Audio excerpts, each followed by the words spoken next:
Assalamualaikum warahmatullahi wabarakatuh. Perkenalkan, nama saya John Prifdahi. Saya mahasiswa dari Fakultas Teknik Informatika Universitas Pamulang. Baik, pada kesempatan kali ini saya akan mencoba menjelaskan materi tentang sistem bersensor ganda. Baik, sebelum kita masuk ke dalam materinya, kita harus tahu pengertian dari sistem bersensor ganda itu sendiri. Pengertian sistem bersensor ganda atau sistem multisensor yaitu sistem yang menggunakan lebih dari satu channel sensor dalam interaksinya. Kegunaan dari sistem multisensor ini yaitu penggunaan seluruh sensor secara bersamaan akan meningkatkan bandwidth interaksi antara manusia dan komputer, yang dimana membuat interaksi manusia dan komputer menjadi interaksi manusia dan lingkungannya.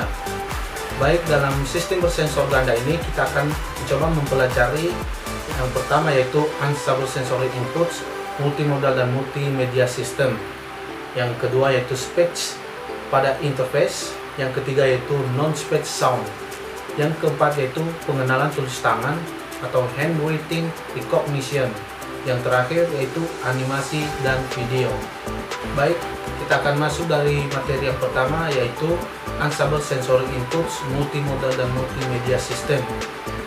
Yang dimana dalam unstable sensory inputs, multimodal dan multimedia system ini ada dua bagian yang harus dipahami, yaitu yang pertama unstable sensory input yang dimana dibagi empat, yaitu yang pertama berkenaan dengan penglihatan atau visual, merupakan sensor yang paling utama digunakan dalam berkomunikasi.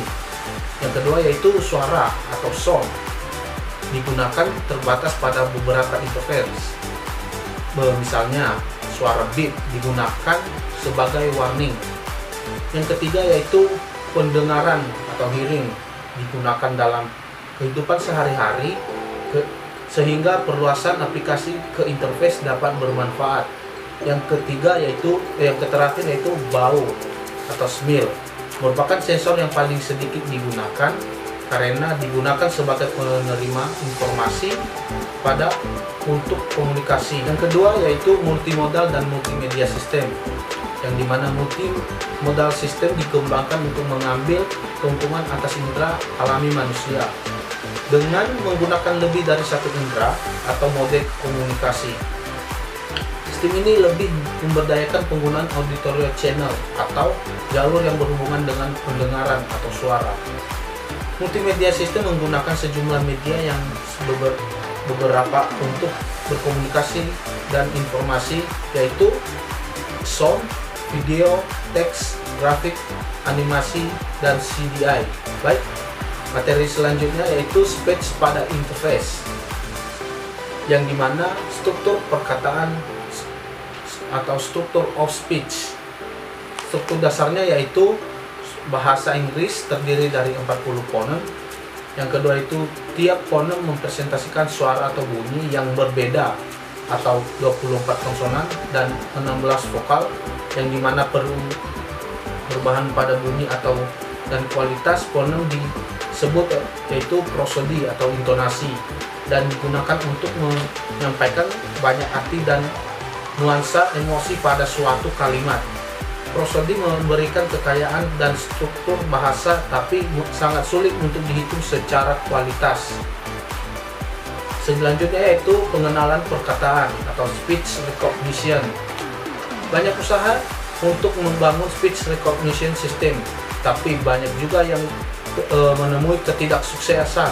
Penyebab ketidaksuksesan tersebut yaitu yang pertama komplikasi dari bahasa. Yang kedua yaitu sebab lain yang lebih mengarahkan ke keseharian, yang dimana masalah yang dengan mengenalkan secara otomatis kata yang diucapkan. Yang ketiga yaitu variasi individu, yang dimana orang mempunyai suara yang unik dan sistem yang diarahkan untuk sensitif terhadap variasi dan frekuensi dari suara pembicara yang sudah biasa dikenalkan oleh sistem yang dapat digagalkan untuk mengenali pembicara yang baru. Yang ketiga yaitu perkataan buatan atau speech synthesis.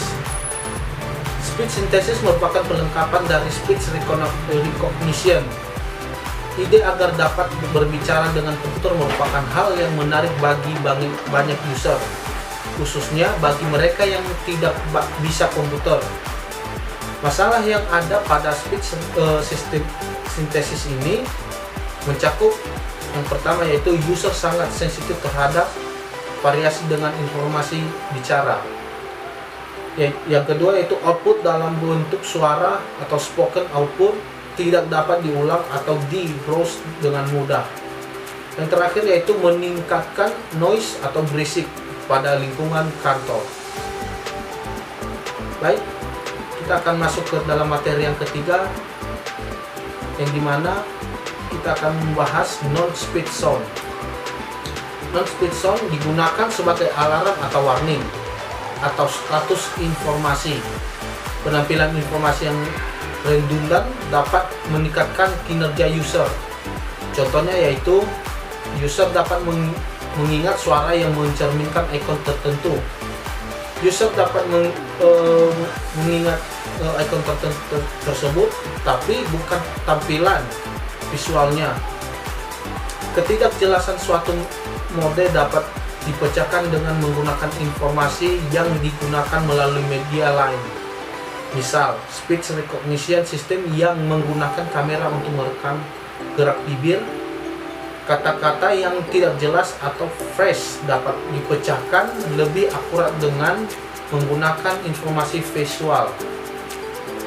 Perbedaan speech dan non-speech yaitu speech itu sendiri serial dan user harus menggunakan keseluruhan kalimat sebelum mengerti maksudnya, sehingga membutuhkan waktu yang panjang dan kita perlu memahami dan menerjemahkan untuk mengetahui bahasa yang digunakan.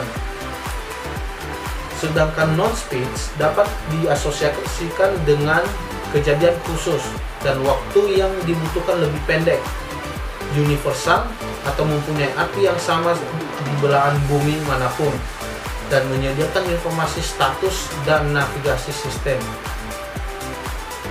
Baik, kita akan melanjutkan ke materi yang selanjutnya, yaitu pengenalan tulisan tangan atau handwriting recognition. Seperti speech, tulisan tangan merupakan bentuk alami dari komunikasi. Tulis tangan menawarkan input tekstual yang dapat input grafik dengan menggunakan alat yang sama. Yang pertama yaitu teknologi. Teknologi yang digunakan adalah digitaling table atau coretan yang dibuat dengan pena akan ditransformasikan ke dalam seri koordinat kira-kira 1 dalam 1/50 detik.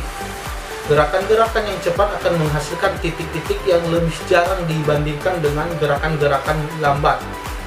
Digitalizing table telah diperbaiki dengan menghubungkan sebuah screen tipis untuk menampilkan informasi yang akan membentuk kertas elektronik atau electronic paper.